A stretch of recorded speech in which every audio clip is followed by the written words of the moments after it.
Welcome back for another episode of the Box Jumper Podcast. I'm your host, John St. Amand. This podcast is a deep dive into fitness, health, and nutrition from the perspective of a 40-something CrossFit athlete, trainer, and weightlifting coach in Bedford, Nova Scotia, Canada. Stay on top of the Box Jumper Podcast by following on Facebook, Instagram, and Twitter with the handle @BoxJumperOver40. That's over 40. And if you're listening on your favorite podcasting app, please subscribe or follow on your app to get the next episode of the podcast automatically as soon as it comes out. For this episode, I was joined by physiotherapist, CrossFit athlete, and L1 trainer, weightlifter, and mom, Brittany Klingmann. Why do I give you all of those titles? Well, as it turns out, all of them have bearing on the discussion we had. I've known Brittany for a long time. We first met years ago now at the gym at which we both trained in CrossFit and weightlifting. And her knowledge of and eye for movement always impressed me. And then I found out why. Turns out she's a physiotherapist. Go figure. And not long after that, she joined the family of practices run by Mike and Anita Connors, who you might remember from an episode about a year ago, in which they chatted with me about natural synergies between CrossFit, physiotherapy, and athletic therapy. Now, Brittany, in addition to being an experienced physiotherapist, has developed something of a specialty in helping her patients with dysfunction relating to the pelvic floor. Now, I'll admit, as a male CrossFit coach, I had been aware of this issue, but I can say it never before went much further than an awareness. Brittany conducted a few clinics at the gym focused on core health, and pelvic health was a part of that discussion. And I started to learn a little bit more when she started doing information sessions specifically on the pelvic floor as it relates to athletic movement, and in particular, CrossFit and weightlifting. But I will admit to having a certain hesitancy to ask much in the way of questions of Brittany on the subject. I thought, in error as it turns out, that this was mostly a female-focused issue, and that it was predominantly an issue for women that had had children. After one of Brittany's recent social media posts about one of her clinics focused on pelvic health for CrossFit, I decided to take the plunge and ask about it. And as it turns out, with the mic rolling, Brittany proceeded to educate me with a bit of Pelvic Floor 101. As a coach and an athlete, it was an eye-opener, and much overdue. I came away with a better understanding and appreciation of the pelvic floor and its relationship to how we move as people and as athletes. Now, as a CrossFitter, I'm comfortable with being uncomfortable, and yet Brittany made the discussion anything but. I will, however, in a first for this podcast, include a brief word of warning that our discussion does include some brief mention of anatomy that may or may not be suitable for younger listeners, so please be mindful of that before continuing on. With that out of the way, in 10 seconds, you can listen in as I go through Pelvic Floor 101 with physiotherapist, athlete, and educator, Brittany Klingmann. I learned a lot, breaking down barriers along the way, and I'm sure you will too.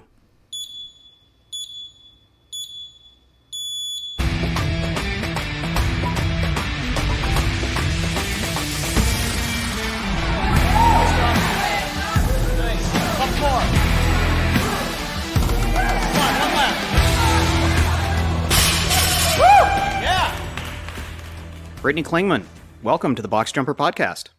Hi, Sean. Thanks for having me. I feel like I should have had you on the podcast before now on this topic. And admittedly, it's a topic that I'm not especially familiar with.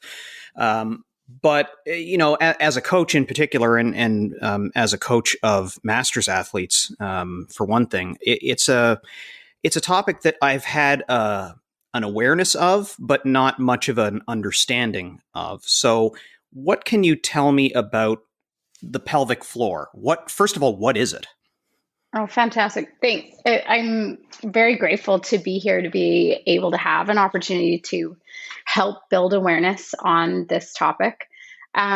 So great question to start. Like, I think the first thing, first and foremost, a lot of people don't even understand the basic anatomy of, like, what is the pelvic floor? Right. So the pelvic floor is a group of muscles that make up essentially the bowl of the pelvis. Okay, so they comprise the entire bottom part of our pelvis, from tailbone around to our sit bones, and then forward to our pubic bone. And the relative muscular anatomy is very similar in men and women. Mm-hmm. Obviously, the external genitalia is different. Right. And it has essentially 5 functions. So musculoskeletal support. So that's a very important function when we consider the role of those muscles in kind of the realm of CrossFit or weightlifting or barbell sports in general, because of their muscular attachments to the tailbone, the sacrum. It helps support the pelvis in general, and then the spine. It also controls bodily functions, so controls bowel and bladder. And I would say that's another important kind of facet in the world of CrossFit, because we're exposing ourselves to greater pressures by the types of movements we're doing or the types of load we're moving. Right.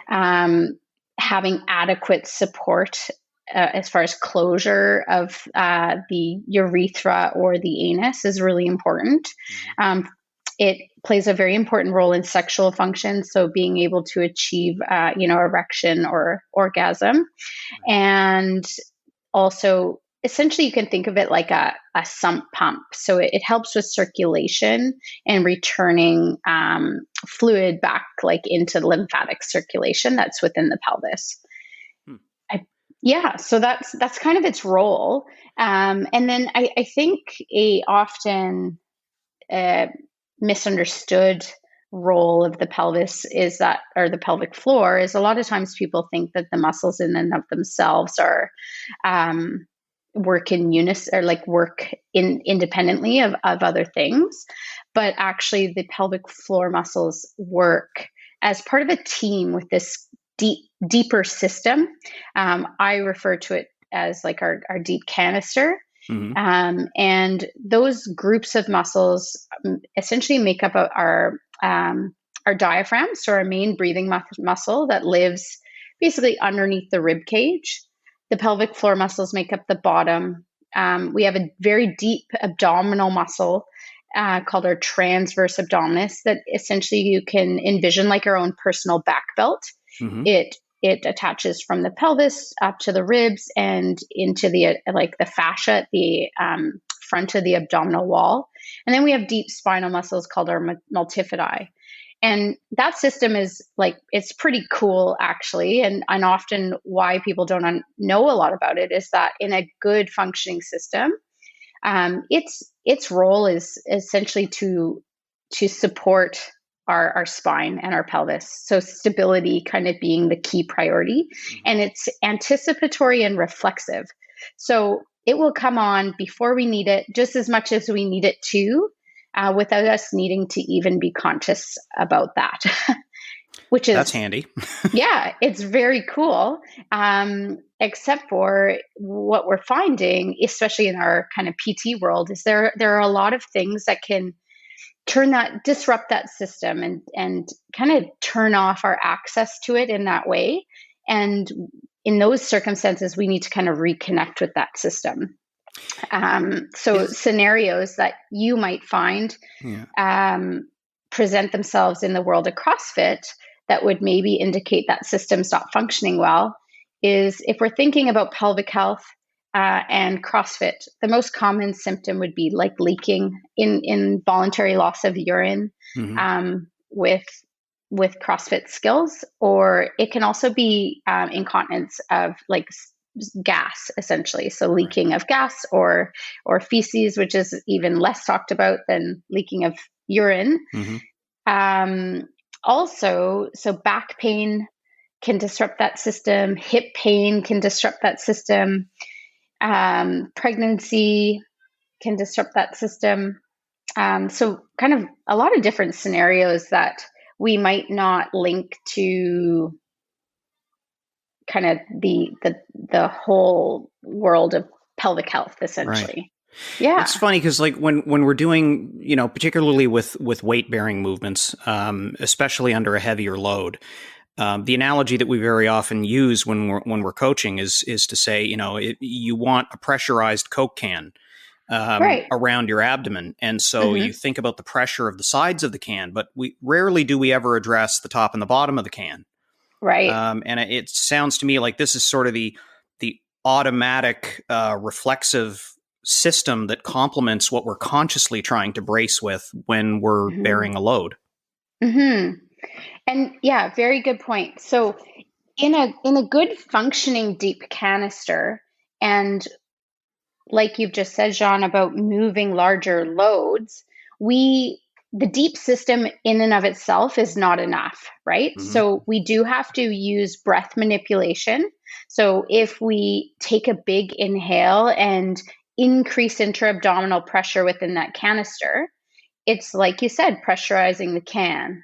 Right. If we then go and close off our throat, which is called Valsalva maneuver, we can increase pressure further, which is great.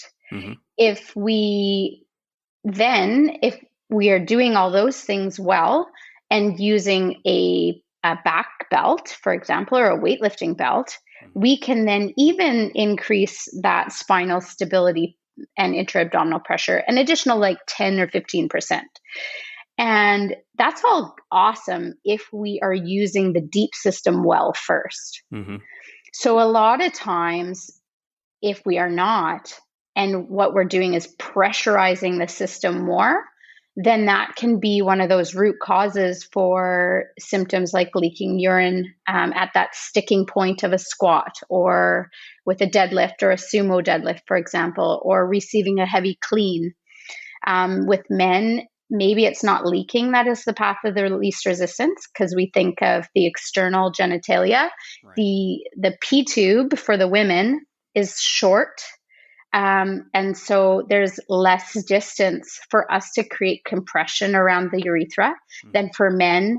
The length of the urethra through the distance of the penis is much longer. And so there's a greater distance to create compression. And for men, it might be like losing gas. So having a toot at the bottom of a squat, that would be a sign of that path of least resistance. Or a sign of pelvic floor. The pelvic floor has kind of reached its threshold, essentially. Right. Yeah. Now, those are externally observable, but really consciously observable symptoms of an issue with the pelvic floor and pelvic floor control.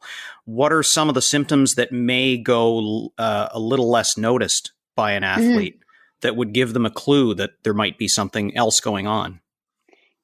Yeah, great question. So in general, why don't I run through a list of the most common symptoms of pelvic floor dysfunction?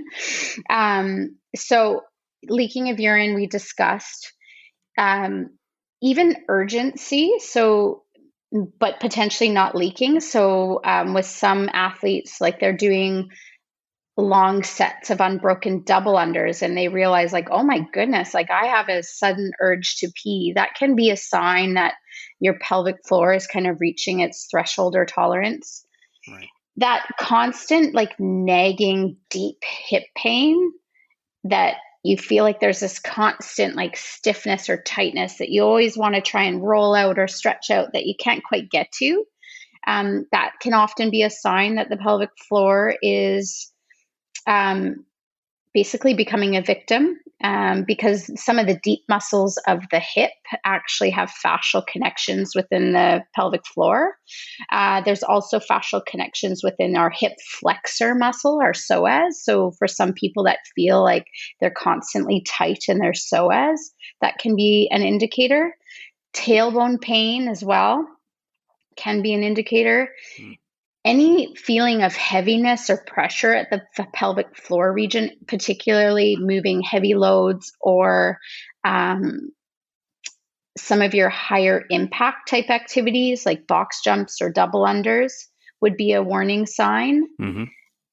Any notice of either pressure, discomfort, or actually visibly seeing coning or doming at our abdominal wall. So kind of along where the belly, anywhere from like the bottom of your rib cage along the midline of the belly to the belly button and down to the pubic bone, is a sign, actually not necessarily of pelvic floor, but that the abdominal wall is becoming the path of least resistance of pressure mismanagement.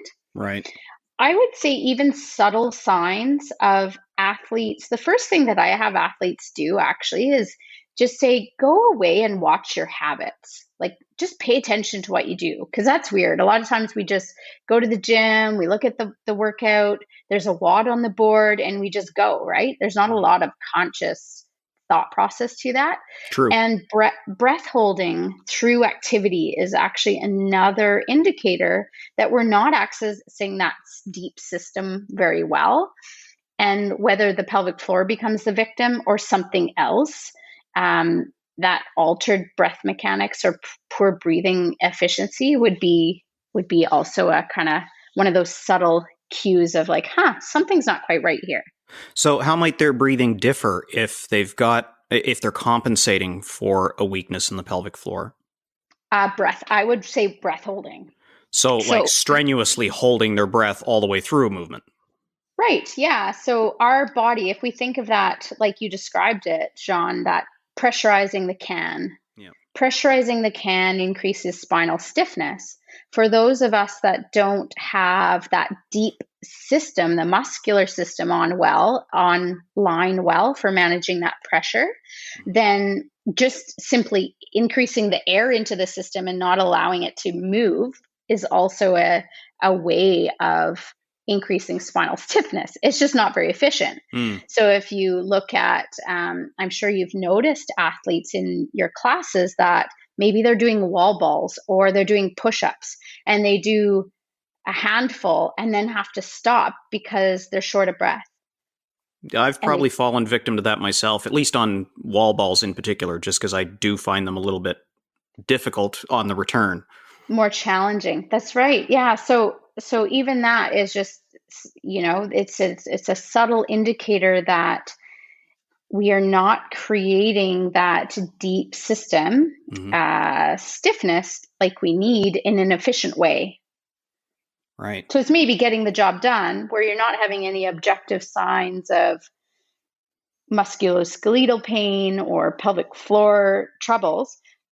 But if we think of it in the realm of CrossFit athletes, it's ultimately not very efficient so for performance. We might notice this more often with moderate or elevated loads, but not maximal loads. Because, I mean, in a maximal load, some of the rules go out the window and people just wind up maintaining whatever stiffness they need to in order to finish. If you're doing a 1-rep max, you're just going to do whatever you need. But if you're doing something like, a set of 8 or a set of 10 or something along those lines, then at an appropriate loading, you should have enough control that you don't need to maintain that maximal tension of your breath hold in order to complete those movements.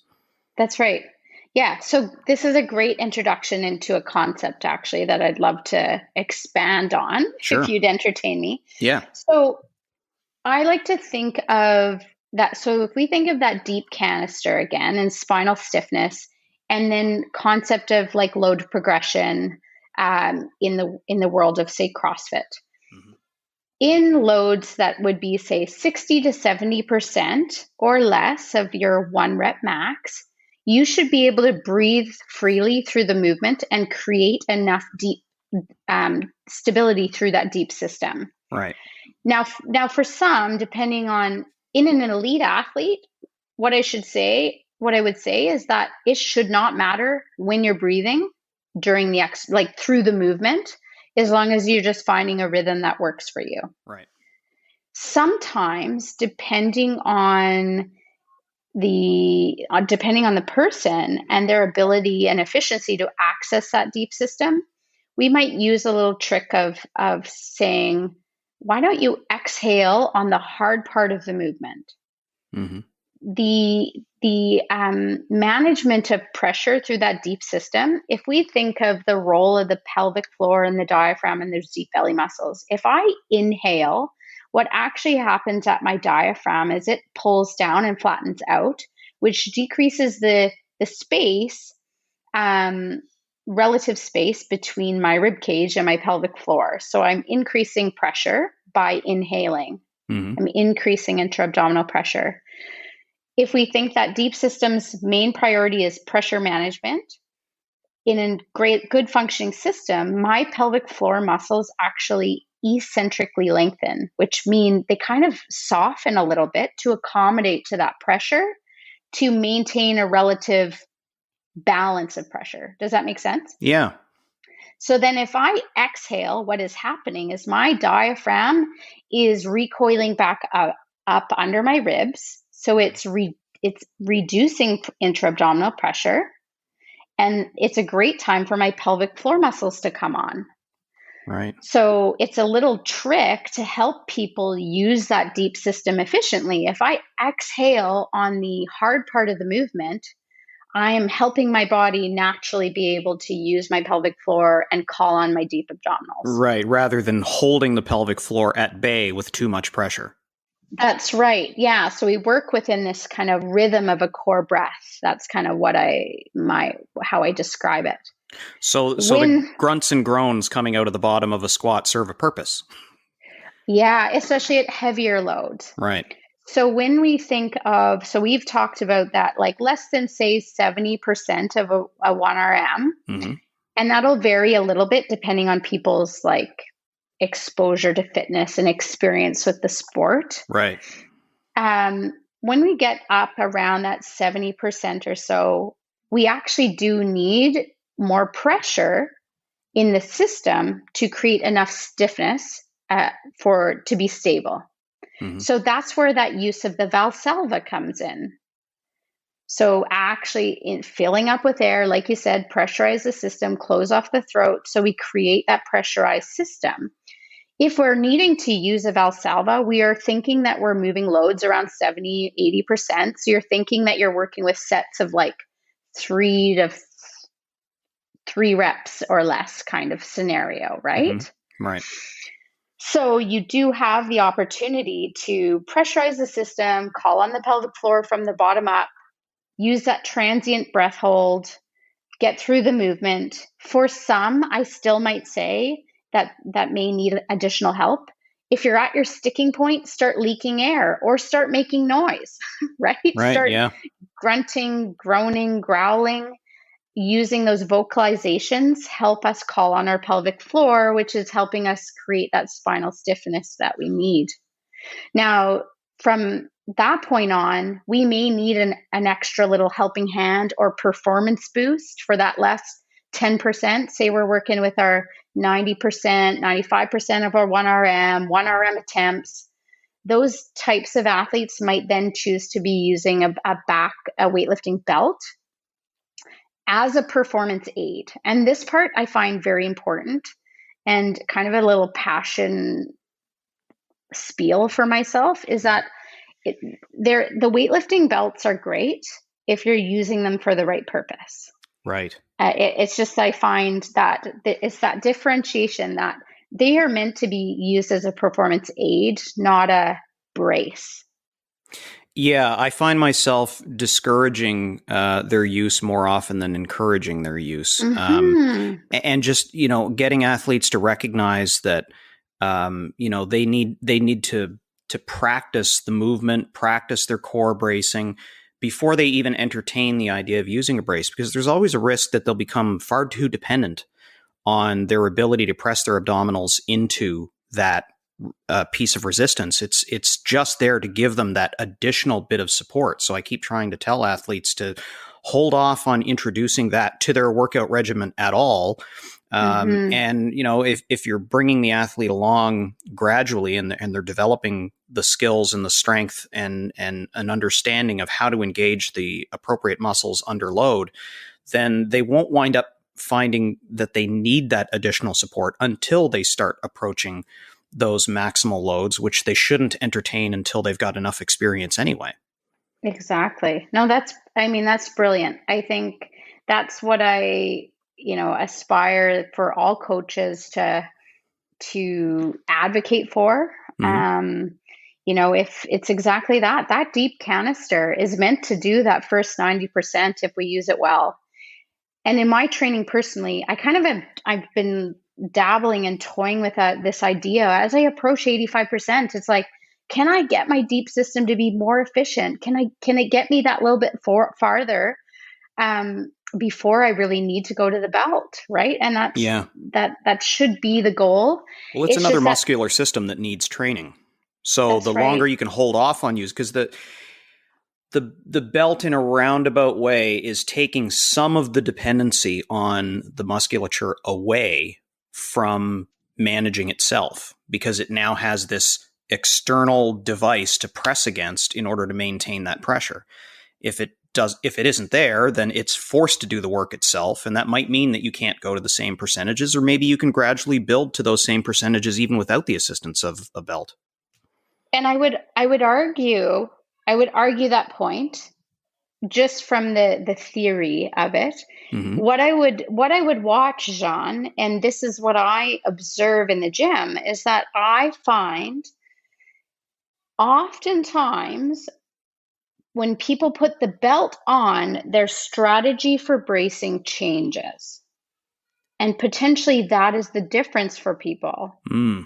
In theory, your bracing strategy, your foundational bracing strategy should not change. Right. The added resistance of the belt, because you are bracing up against that firm material, whether it's a leather belt or a cloth belt, whatever you're using, right, that is the only thing that should be adding that additional 10% of pressure to the system. Right. So I do find people get the belt on, and all of a sudden that really nice bracing strategy that they had been using up until that point gets tossed out the window, and they think all they need to do is like bear down into this belt. Right. You know? Yeah. And so, and then really they're dealing with a less efficient system. So that's a caveat. Like I don't know if that's 100% true for everyone, but it's my personal observation. I would say that I've definitely seen people's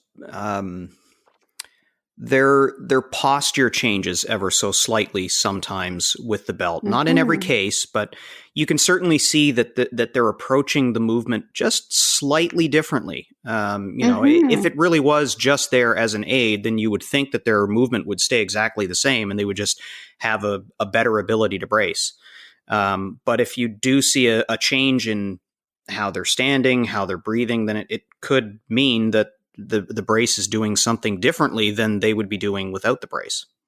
Exactly. Yeah. So again, I mean, I think first and foremost, if people as a general rule aren't utilizing the belt until those higher loads anyways, then that's, fantastic. Yeah. I just generally discourage the use as a kind of go-to at your normal 50, 60% high rep type scenario. Yeah. When the loading is appropriate, it definitely shouldn't be needed. And the more you can practice without the belt, the better. Right. Yeah. Because you need to train those muscles to work together. Exactly. Yeah. So that's where those are the subtleties of pelvic floor. And for myself, if I have an athlete come in to see me with concerns or struggles around, say, leaking with a heavy lift, for example, obviously I need to first and foremost watch them do the thing, right? I think that's one of our absolute gifts in working at YKP and having the opportunity to collaborate at Ironstone is we have the space to do so. So I think with pelvic health clients, there's a lot of either stigma or embarrassment or fear around the symptoms that they experience. And if there's not, and they're comfortable with those things, sometimes I deal with the other end of the spectrum where I feel like people are fearful to come to discuss the symptom because they don't want to have it taken from them. They're the thing that they love, right? Right. So you think about members in your gym and the passion that they have for their sport. And a lot of times I have people come to see me that maybe they've even seen one or two other practitioners prior, and they were just told, don't lift heavy things. Always breathe I had a power lifter actually that had seen someone that was told, do not hold your breath during a lift. And unfortunately, that's just in the concept of her sport. That's not realistic. Right. And we want to help kind of meet people where they're at. Mm-hmm. So the first and most important thing for me when someone comes in and says, I leak doing this, or this is my problematic skill, it's like, go show me. Let's see it. Right. Because a lot of times there's a lot of coaching involved, and it's not just about kind of hyper focusing on the pelvic floor. There's usually very objective, observable things that are happening within the context of the movement that can be changed first. So I think then people are like, oh, really? I'm doing this, I'm doing that. Sometimes there's tweaks just within the technique that abolishes their symptoms or resolves their symptoms. And Right. in and of itself, like that's wicked. Like that's my goal for people, obviously. And sometimes it might mean, hey, look, like right now, your pelvic floor is giving you the cue that it's kind of reached its tolerance. We need to make these subtle changes to what you're doing for the time being. And never with the ultimate goal of saying you're never getting back to doing double unders, for example. Mm-hmm. But having a period of time where we are taking a step back, making some subtle changes, still allowing them to be within the gym environment, doing the things that they love, movements that are extremely similar. Mm-hmm. But we are acknowledging what I like to call it their symptom threshold is. Right. And kind of navigating around that so that we can make the progress that we need to make, and then getting them back to the things that they love.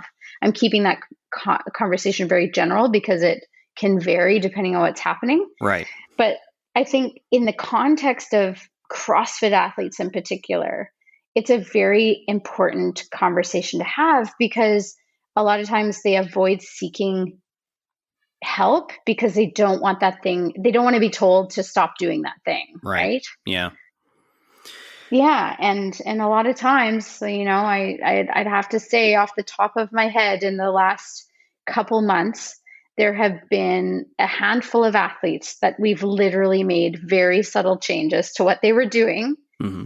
And it eliminated their symptoms. So I think certainly for CrossFit athletes, there's a noticeable advantage in being able to go see whether it's a physiotherapist or a chiropractor or a massage therapist that have a direct knowledge and understanding of CrossFit as a sport, and or our practitioners themselves, which just allows them to understand the athlete maybe a little bit better. And I've certainly experienced that in my 6 years of doing CrossFit. Mm-hmm. I've gone to practitioners that don't have any direct knowledge or experience with CrossFit. And I've had experience with those that have. And mm-hmm. I can say, at least in my case, because, it's anecdotal evidence at best. But I have found that treatment and follow-up and, an understanding of why I do what I do and why I want to be in the gym it's just there when I wind up going to see someone like you or Mike and Anita, practitioners that I know have tremendous respect for the sport and understand what it is that I'm trying to do. Doesn't hurt that mm-hmm. you're all L1s yourselves too. So you really have the special sauce that it takes to really understand what it is that a CrossFit athlete is after. But mm-hmm. I've had some experience with some other practitioners that didn't have that direct experience with CrossFit, but still understood what it was, what the movements are, the functionality of it, and that makes a world of a difference to the kind of advice that I've managed to get out of, healthcare practitioners in a variety of different areas. So right. I think it certainly helps that you understand the sport and you know what these movements are. I think if somebody walked into another practitioner that has no experience and doesn't know what a double under is, I have mm-hmm. to imagine it would be a little bit harder for them to understand what might be going on there, even with all the training that they have, because it would be just an unfamiliar movement.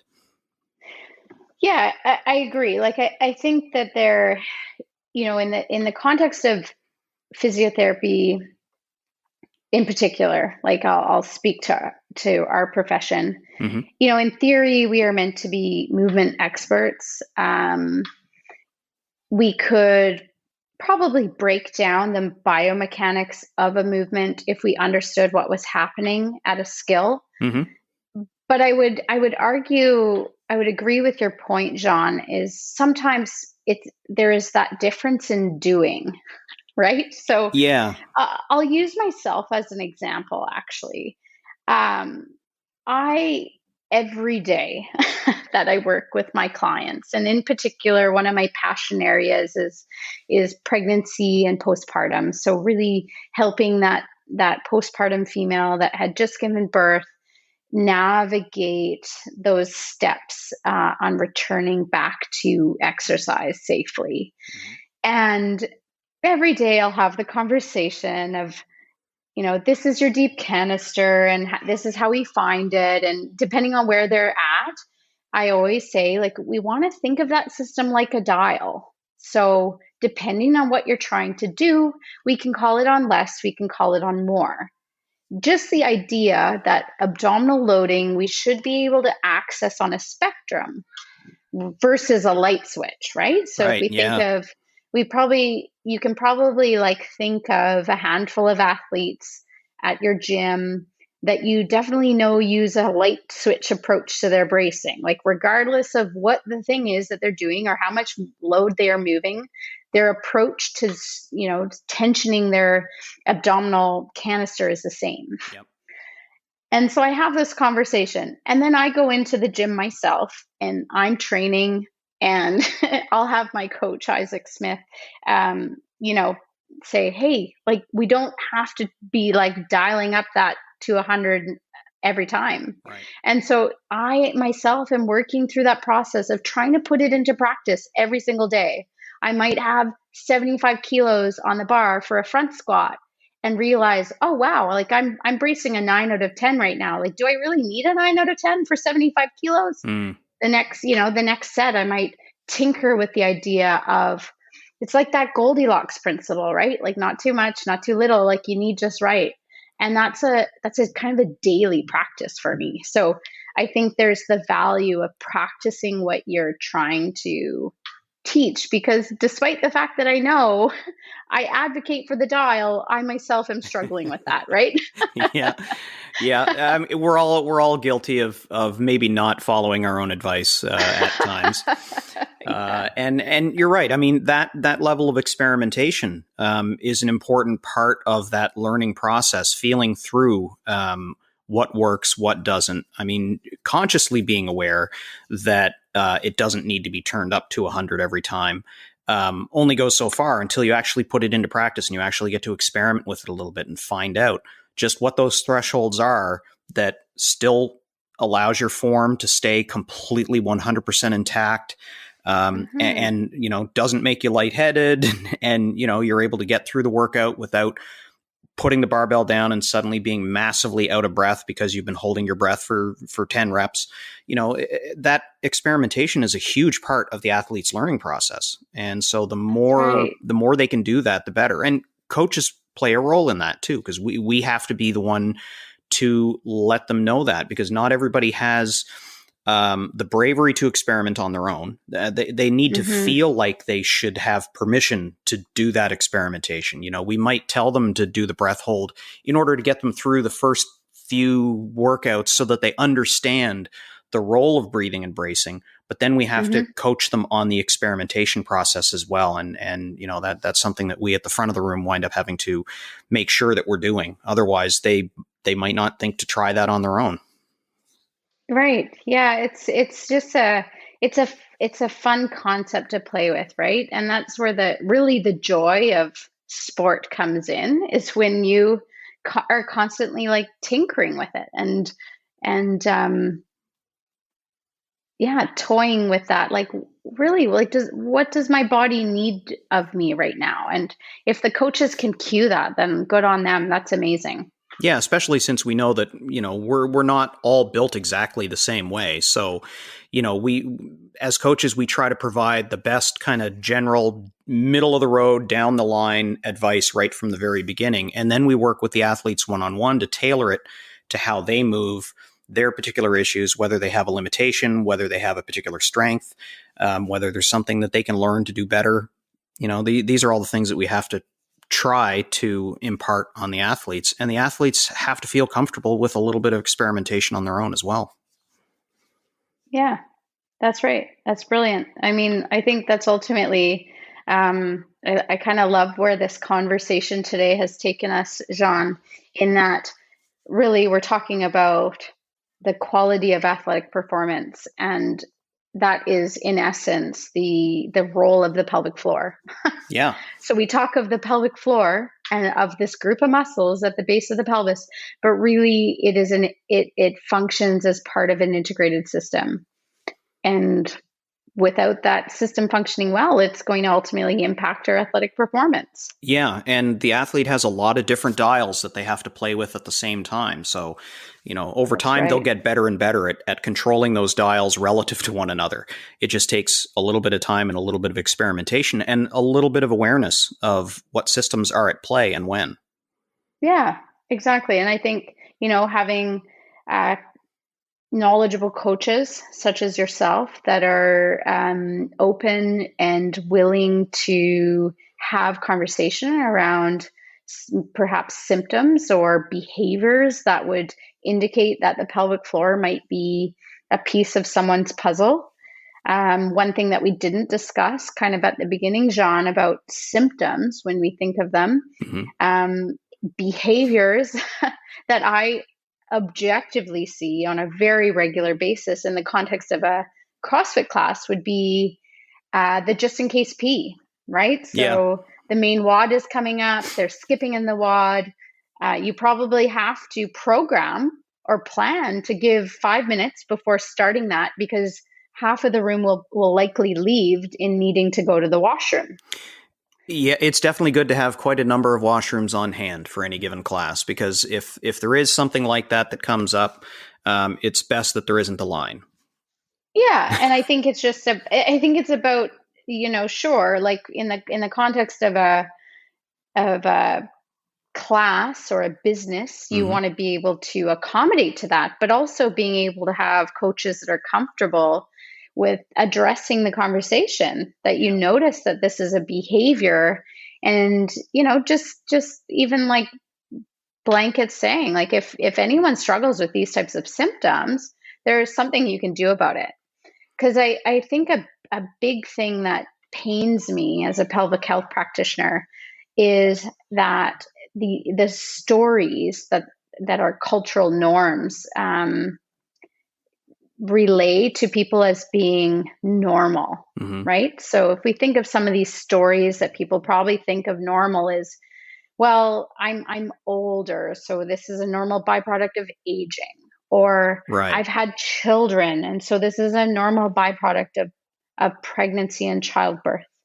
And while those two specific scenarios may be common phases of life that increase the incidence of those types of difficulties occurring, they're not normal, and there's help out there for you.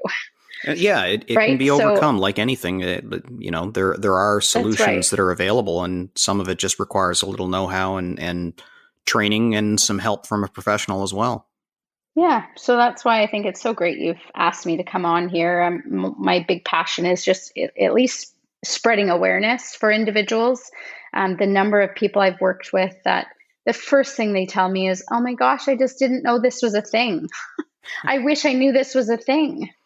And so the more people like yourself, Jean, that I can speak to about the topic, is going to benefit others. Yeah, I mean, I've like I said at the beginning, I've kind of always had a loose awareness of pelvic floor health as an issue, but never any kind of real understanding of what it would actually mean. I think the only real exposure that I had to it particularly was just, I in addition to coaching regular classes, I have a master's class that I coach. And so as a byproduct of the fact that everybody is over 35, a bunch of the ladies have kids and they're a little bit older. And so, I just kind of have a checklist in my head of when I'm looking at the workouts that I've programmed, I know, okay, well, either we're going to be under tension for a longer period of time here. So people looking ahead at the workout are going to be looking at that. And so I know certain things that I program that will probably elicit a couple of folks to make sure that they hit the washroom before that particular component of the workout. And, I take no issue with it at all. I just, understood that was something that certain people in the class would need to do before particular types of movements coming up in the workout. But I never really spent a lot of time understanding exactly what the mechanics are and the biomechanics of the body and how they relate to the need to go to the washroom before those movements. Right. So it's good, as particularly as coaches, to have a better understanding so that, we can be very mindful of it when it comes to time management of a class, being able to address questions if they were to come up. I mean, I don't think a lot of athletes would the odd athlete might be comfortable approaching a coach to ask a question about it. But at the very least, if we see something there, then, quite a number of us know physiotherapists like yourself that specialize in these areas. And so at the very least, we can tell them who they might want to talk to have a serious look at whether or not they've got a weakness in their pelvic floor that might be overcome with some work. Yeah, and interesting that you use the term weakness, so to speak, because a lot of times I'll also see women who come to me that say, my doctor told me to do Kegels after, and I knew I just had a baby, and so my pelvic floor must be weak. And so I've been told to do Kegels. And Kegels, what Kegels are, they are the contraction phase of a pelvic floor, of the pelvic floor muscles, named after a physician who decided to name that action. And so often in the athletic population, so when we're thinking about CrossFit athletes, I'm actually seeing issues, those symptoms that people come in to me for, that we discussed at the beginning of the podcast, are actually related to the pelvic floor muscles being overactive. So not necessarily a weakness, weak. maybe too strong. That's right. Too on. And they don't actually know how to relax those muscles. So it's control, not strength. Right. Yes. So if we think about back at the beginning when we talked about the 5 functions of the pelvic floor, and musculoskeletal support being one of them.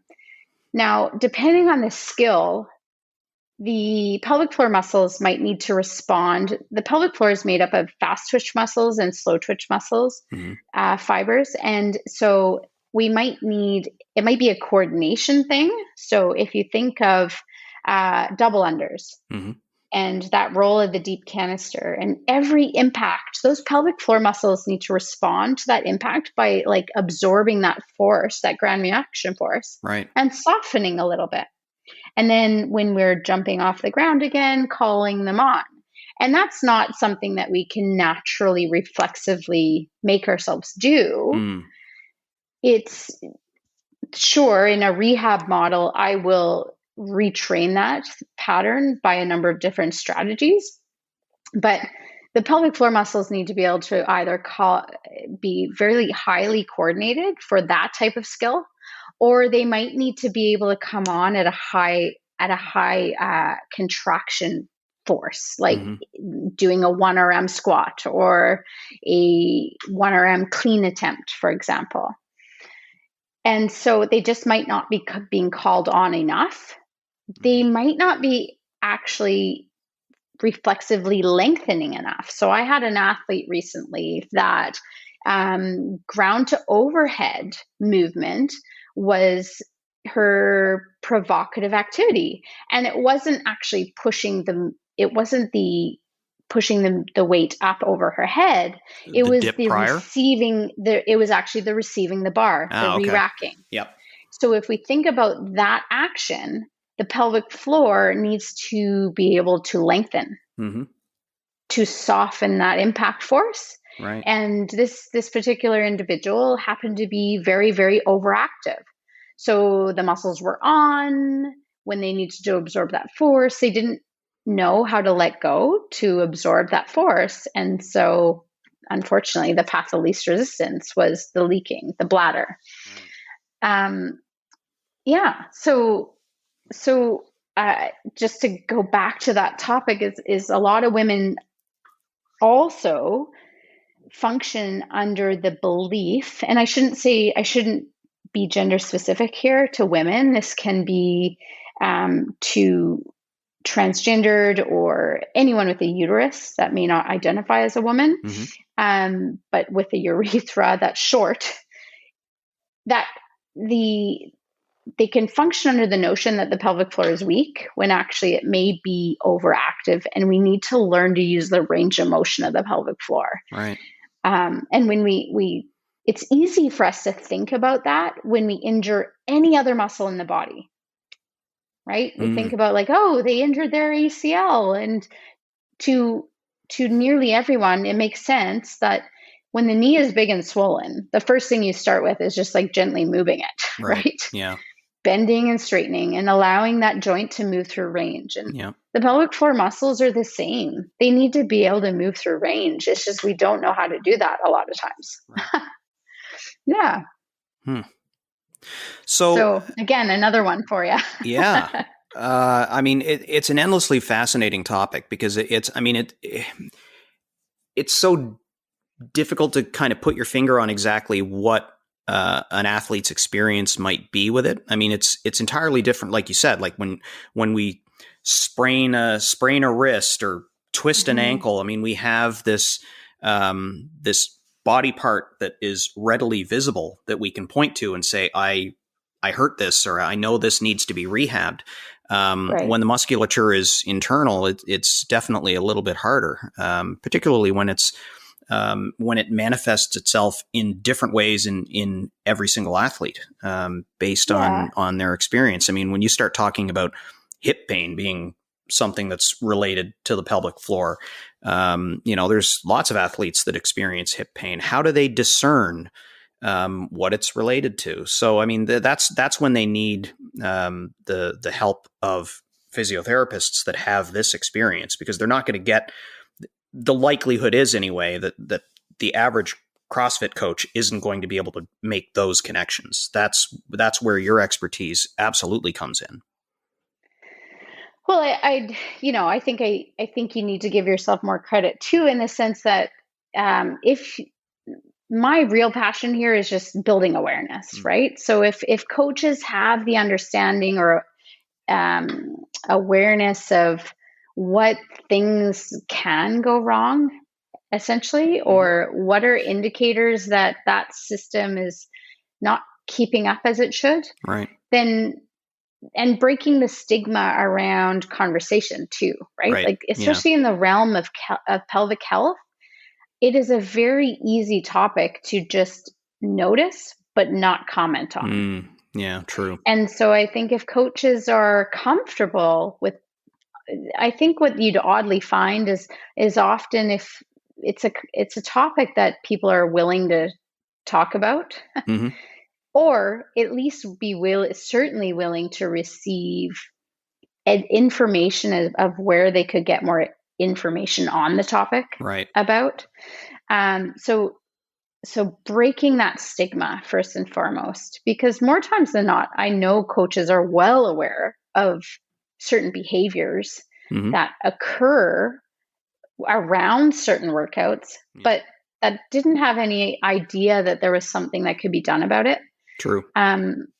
So starting there, and then certainly with, in the realm of any CrossFit coach, like if if you can't necessarily alter or coach the technique of a movement and someone's still having pain, then I would argue that, that'd be a good time to refer to, a PT or seek guidance in that area. Yeah. Yeah. It's nice to have that. I mean, it's the same discussion that I had with Mike and Anita on the podcast about a year ago. This idea of a nice symbiotic handoff between the CrossFit coach and the physiotherapy world. If only because we're going to wind up seeing that athlete that you're providing treatment for on a more regular basis than you will, because very often they're coming 4 or 5 days a week to the gym. They're not doing that at PT's office. So, having an awareness of the relationship between that element of physical and athletic therapy and what they're doing in the gym is important. And it's a nice way to bridge the relationships that the athlete winds up having in order to manage their physical activity. Exactly. Yeah. And that's something that we find is unique with our practice. Is I love the opportunity that I have working within the context of our satellite clinic at Ironstone, for example. Yep.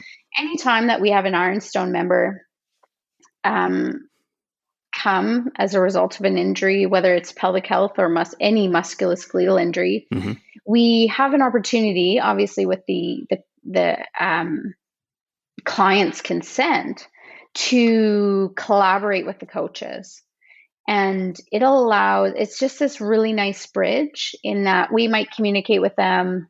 This individual, for the time being, needs to modify this particular skill, right? And these are great substitutions for it. So it takes the pressure off the coach too, to have to oh my gosh, your shoulder hurts. What do I substitute right now? Right. And it keeps the athlete in the game. Right. Which is exactly what they want. Yeah. Very much. Right. Yeah. They want to be there and doing the things that they love. And I think that's what I love about our role there, is that we really help people keep moving, keep doing the things that they love, even despite having to, currently navigate a scenario that has them potentially temporarily unable to do certain skills. Right. Yeah. Oh, that's incredible. That's one of the things that I've really appreciated about, working with Mike and Anita over the last few years is that handoff with, certain athletes that have given them permission to relay information to the coaches, and the coaches having a really keen, a real direct understanding coming from the physiotherapist of what the limitation is, what they feel the most appropriate scaling opportunities will be for that athlete to still strengthen the joint, strengthen the muscle, work around whatever injury or rehab that they're doing, and still get the benefit of the workout in a much more direct way than we would ever dream of if we were just doing it on our own and not having that conversation with the physiotherapist. So it makes a huge difference. And the athlete benefits from that because they go into it way more confident that they're taking the right path, because they're not making those decisions themselves. They know that the coach and the physiotherapist are talking to one another. That's right. Yeah. Collaboration is key. That's for sure.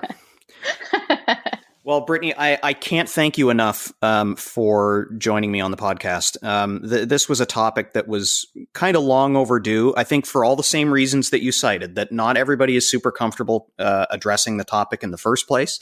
I was probably, at least to a degree, guilty of that myself. You and I have had many conversations at the gym. Never once have we done a deep dive on what your specific area of specialty happens to be. But more and more, when I saw that you were really developing this specialty further and delivering this information to other athletes, it just seemed like a really great fit. So, I'm grateful to have had you on the podcast, even if it was overdue. Oh, well, thank you, John. I really enjoyed our chat today. Awesome. Thanks, Brittany. Yeah, you're welcome. And that's time for this episode. All that's left is the M wrap-up. You can tell that Brittany is keen to dispel myths about pelvic health and make the subject matter as accessible as possible because, as I learned in my chat with her, and hopefully you picked up on this as well, it affects absolutely everyone and plays an integral role in how we move, much in the same way as the major muscle groups we more conventionally associate with our movement. And a little awareness can go a long way, particularly when some of the symptoms of pelvic floor dysfunction can hide in plain sight as other tweaks and pains that we have that we chalk up to other things. Brittany posts on the subject fairly frequently on her social media channels, as well as on the channels for Young Kemp Physiotherapy and Beaverbank Physiotherapy, so I would encourage listeners to follow all of the above to learn more. Links are included in the show notes for this episode. That's it for now, but I actually have another episode already recorded that I'll be releasing not long after this one, so be sure to subscribe to get the next episode right away. If you like this episode, please share it or even send me an email at podcast@boxjumper.ca. Like I said at the top of the show, please follow me on social media at BoxJumperOver40 on Facebook, Instagram, and Twitter, and subscribe on your favorite podcasting app. And finally, be sure to add your email to the BoxJumper mailing list by visiting BoxJumper.ca. Thanks for listening. Another episode of the BoxJumper podcast is on its way soon. Until then, stay healthy, WOD happy, and WOD often.